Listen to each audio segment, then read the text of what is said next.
नमस्कार, मैं दिव्या गुप्ता मिलन TV express में आप सभी का स्वागत करती हूं। ब्रह्म कुमारी सेक्टर 7 के पास सेंटर में रक्तदान शिविर का आयोजन 22 अगस्त को किया जाएगा, जिसमें सेंटर की संचालिका ने हमें बताया है कि रक्तदान एक महादान है। हमें रक्तदान अवश्य करना चाहिए। हमारे द्वारा किया गया रक्तदान किसी की ज़िंदगी बचाता है। आज हम सब के लिए बहुत हर्ष का विषय है कि करनाल शहर वासियों के लिए बहुत ही खुशी की बात भी है कि हमारी आदरणीय दादी प्रकाशमणि जी, जो कि प्रजापिता ब्रह्मा कुमारी ईश्वरीय विश्वविद्यालय की पूर्व मुख्य प्रशासिका रही हैं 1969 से लेकर 2007 तक, तो उनकी 25 अगस्त श्रद्धांजलि दिवस है, स्मृति दिवस है, जिसको हम ब्रह्मा कुमारीज़ में विश्व बंधुत्व दिवस के रूप में हर वर्ष मनाते हैं। और इस बार दादी जी के इस स्मृति दिवस को ब्लड डोनेशन कैंप में श्रद्धांजलि देकर के मनाया जाएगा, जिसमें कि करनाल सेक्टर 7 की ओर से 22 अगस्त को सुबह 10 बजे से लेकर 2 बजे तक ब्लड डोनेशन का ये कैंप रखा जाएगा यहीं पर ही।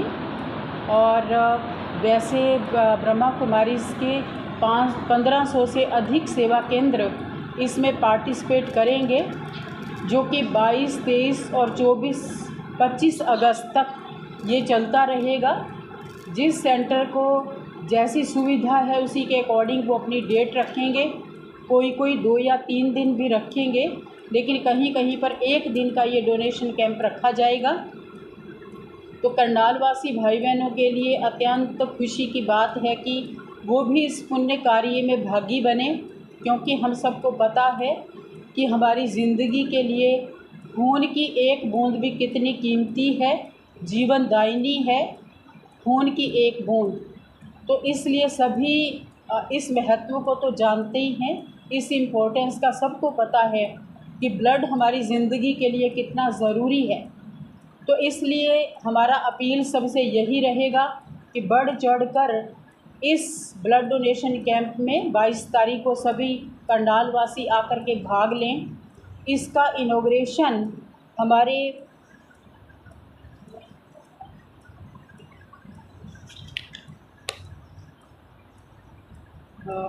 नड्डा जी, जो कि हमारे उन्होंने इसका इनॉग्रेशन ब्रह्मा कुमारीज़ के ORC, जो कि ओम शांति रिट्रीट सेंटर है, वहाँ पर 17 अगस्त को केंद्रीय स्वास्थ्य एवं परिवार कल्याण मंत्री श्री JP नड्डा जी द्वारा इसका शुभारंभ किया गया। तो ये भारत और नेपाल दोनों ही स्थानों पर बहुत ही बढ़ चढ़ करके इस ब्लड डोनेशन कैंप्स का आयोजन किया जा रहा है। तो यही सच्ची श्रद्धांजलि हम अपनी आदरणीय दादी प्रकाशमणि जी को देंगे, जिन्होंने अपने कार्यकाल के अंदर समाज को कितना लाभ दिया, कितना ऊंचाइयों तक लेकर के गए इस ब्रह्मा कुमारी ईश्वरीय विश्वविद्यालय को, जहां पर की moral values, spiritual values, social values, religious values, इन सभी ह्यूमन वैल्यूज़ पर कितना ध्यान उन्होंने पूरी दुनिया का खिंचवाया। और उनके कार्यकाल में 140 देशों से भी ऊपर देशों में सेवाएं हुई। और इस ब्रह्मा कुमारीज़ का जो हेड ऑफिस है वो है माउंट आबू, राजस्थान। तो वहाँ से लेकर के पूरे ही समझ लीजिए भारतवर्ष में सभी सेवा केंद्रों पर हमारे ब्रह्मा कुमारीज़ की ओर से बड़े ही श्रद्धा भाव से, बड़े ही प्यार से, बड़ी भावना से इस ब्लड डोनेशन कैंप का आयोजन किया जा रहा है। तो हम पुनः करनाल वासी सभी अपने प्यारे भाई और बहनों से विनम्र अनुरोध करते हैं कि आप सभी भी इसमें आएँ और आकर के ब्लड अपना जो है डोनेट करें। किसी को ज़िंदगी की एक खून की बूंद दे करके हम भी कितने अपने आप को सौभाग्यवान अनुभव करें। तो इस ब्लड डोनेशन कैंप में और भी ऑर्गेनाइजेशंस पार्टिसिपेट करेंगे, जैसे कि हमारी नीफा संस्था है, वो भी अग्रणीय होकर के इस ब्लड डोनेशन कैंप में पार्टिसिपेट कर रहे हैं। और उसके साथ साथ इस ब्लड डोनेशन कैंप का सुबह 10 बजे इनॉग्रेशन होगा, जिसमें करनाल की मेयर श्रीमती रेणुबाला गुप्ता जी, हमारे निफा चेयरमैन भ्राता प्रीतपाल सिंह पन्नू जी और एडवोकेट संजय मदान जी, ये सब भी इसमें आकर के इनॉग्रेशन में भागी होंगे। तो मैं पुनः सभी को हार्दिक निमंत्रण देती हूँ कि सब आएँ और इस कार्यक्रम में लाभ भी उठाएं और लाभ पहुंचाएं भी। ओम शांति। तो ये blood donation camp Brahma Kumari centre sector 7 जो कि बिहाइंड सेक्टर 7 है और साईं बाबा मंदिर के पास है, वहीं पर ऊपर बड़ा हॉल है जिसके अंदर ये ब्लड डोनेशन कैंप आयोजित किया जाएगा और सभी आकर के वहाँ पर ब्लड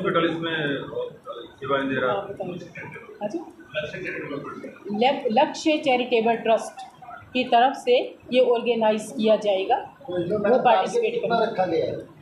अंदाजा जो आपने सोचा है कितना टारगेट हो जाना चाहिए? हमने तो टारगेट सोचा है कि ज़्यादा से ज़्यादा हो, मतलब कोशिश रहेगी जितना ज़्यादा हो सके। काफ़ी भाई बहनें, बहुत सी समाज संस्थाएं जो ब्लड डोनेशन कैंप लगाती हैं, बड़ी संख्या में लोग ब्लड दान भी करते हैं, पर कहीं ना कहीं उसको गरीबों का कोई फायदा नहीं हो रहा। कोई गरीब का ब्लड लेने जाता है उनके लिए 2500-3000 रुपये दिए जाते हैं, ना कि कभी भी उनको फ्री में नहीं दिया जाता। नहीं तो हम कहते हैं ये नहीं होना चाहिए, जबकि लोग खुशी खुशी से ब्लड दान इसीलिए करते हैं कि जिसको भी ज़रूरत हो उसी को वो मिले, और गरीबों का तो हमें पहले ध्यान रखना चाहिए। मिलता तो नहीं जो आज तक किसी को भी मैडम हमने कितने ऐसे सैकड़े अपने लेवल में बड़ी ट्राई करने के लिए कोशिश करके, लेकिन ये हमारी विनम्र अपील है कि जो इसके निमित्त हैं, जो इस कार्य करने के निमित्त हैं, वो इस पर ध्यान दें। गरीबों की तरफ तो हमें और ज़्यादा ध्यान देना चाहिए, क्योंकि परमात्मा को भी गरीब निवाज कहा गया है, अमीर निवाज नहीं कहा गया। तो इसलिए अमीर लोग तो कहीं से भी खरीद भी सकते हैं, उनको तो कोई प्रॉब्लम नहीं है, लेकिन विशेष बात तो गरीबों की आती है। तो इस पर हमें मतलब पूरा ध्यान देना चाहिए कार्यकर्ताओं को, जो जहाँ पर ये ब्लड जमा कराया जाता है तो उनको ध्यान रखना चाहिए कि गरीबों को तो बल्कि और ही खुशी खुशी से ये देना चाहिए। इस तरह से वो कार्य कराया जाता है। हाँ जी, की तरफ से सामाजिक हित के लिए किस तरह कराया जाता है? मतलब जैसे अब ब्लड डोनेशन कैंप लगाया जा रहा है या कहीं भी कोई आपदा आती है तो वहाँ पर जैसे कहीं भूकंप आता है, कुछ भी होता है, तो हमारी संस्था जो है वो बढ़ चढ़ करके वहाँ पर पार्टिसिपेट करती है। भले वो मेडिसिन हो या ब्लैंकेट हो या जो भी ज़रूरत होती है उसका। और हमारे माउंट आबू में भी बड़े बड़े हॉस्पिटल्स बने हुए हैं जहाँ पर बड़े बड़े ऑपरेशन किए जाते हैं। वो भले किसी भी चीज़ का किसी को ऑपरेशन चाहिए तो माउंट आबू में ग्लोबल हॉस्पिटल है, आइज़ का है, ट्रॉमा सेंटर है, जो कि ब्रह्मा कुमारीज़ की ओर से बड़े बड़े लेवल पर 4 हॉस्पिटल हैं जहाँ पर लोगों को फ्री सेवा दी जाती है। हाँ, अगर कोई सक्षम है, वो कहता है कि मैं कर सकता हूँ इसमें अपना सहयोग, तो भले करता है, लेकिन गरीबों को बिल्कुल फ्री इलाज वहाँ पर दिया जाता है। कोई भी जाकर वहाँ पर कोई भी जाकर के माउंट आबू में अपना इलाज करा सकता है। तो माउंट आबू के अलावा कहीं और भी अस्पताल खोलने का कोई आगे प्रोविजन है? हाँ जी, और भी कई जगह है, जैसे हमारे नज़दीक में पानीपत है, वहाँ पर भी डिस्पेंसरी बनाई हुई है, और भी जहाँ जहाँ पर भी पॉसिबल होता है तो वहाँ वहाँ पर करते हैं। लेकिन ऐसा नहीं, करनाल में अभी नहीं है, लेकिन हमारा जो मेन टारगेट है वो है स्पिरिचुअलिटी, और ताकि आत्माओं में जो है वो आजकल जैसे पीसलेस हुए पड़े हैं लोग, है ना। ये शरीर की रिक्वायरमेंट तो फिर भी दुनिया वाले सब पूरी कर रहे हैं, परंतु वो सब होने के बावजूद भी आज इंसान जो है वो पीसलेस है, मन में शांति नहीं है, आंतरिक सुख नहीं है, अंदर में शक्ति नहीं है। तो जब यहाँ पर स्पिरिचुअल ज्ञान दिया जाता है, मेडिटेशन सिखाया जाता है, तो निरुत्साहित और जो निराशावादी आत्माएं हैं उनके अंदर भी दोबारा जान आती है कि हम कुछ कर सकते हैं। इसलिए हमारे पास यहाँ जो हम मेडिटेशन कोर्स कराते हैं, तो यहाँ पर लगातार टेंशन डिप्रेशन वाले इतने केस आते हैं जो कि यहाँ से बिल्कुल अच्छे होकर के, जिनको कहीं उम्मीद भी नहीं होती, किसी हॉस्पिटल से मेडिसिन लेकर के ठीक नहीं होते। आजकल डॉक्टर्स लोग भी उनको कहते हैं कि आप ब्रह्मा कुमारीज़ में जाओ, आप वहाँ का मेडिटेशन सीखो, तब आप अपने आप को ठीक कर पाओगे। और ऐसा रियल में है, प्रैक्टिकल है कि जब यहाँ आकर मेडिटेशन सीखते हैं तो उनके थॉट सिस्टम में चेंज आता है, क्योंकि राजयोग मेडिटेशन का मतलब ही यही है कि हमारे थॉट सिस्टम में चेंज आता है, नेगेटिविटी से पॉजिटिविटी के चैनलाइज होते हैं हम, तो उनको समझ आ जाती है कि आर्ट ऑफ लिविंग क्या है, आर्ट ऑफ थिंकिंग क्या है, पॉजिटिव थॉट्स हैं क्या, तो समझ में आता है। तो एकदम उनकी जैसे एनर्जी जो है इंक्रीज़ होती है और वो समझ पाते हैं कि हाँ हमारी ज़िंदगी की क्या वैल्यू है और हम अपनी ज़िंदगी को काहे को वेस्ट कर रहे हैं।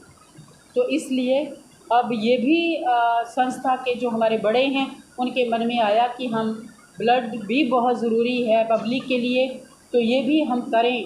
तो जो माउंट आबू से आदेश आता है तो सारी संस्था की ब्रांचेस जो हैं वो दिल व जान से उसको फॉलो करती हैं और उसके अकॉर्डिंग सारा कार्यक्रम चलता है। मैडम मेडिटेशन का टाइमिंग क्या है जो आपने बताया? मेडिटेशन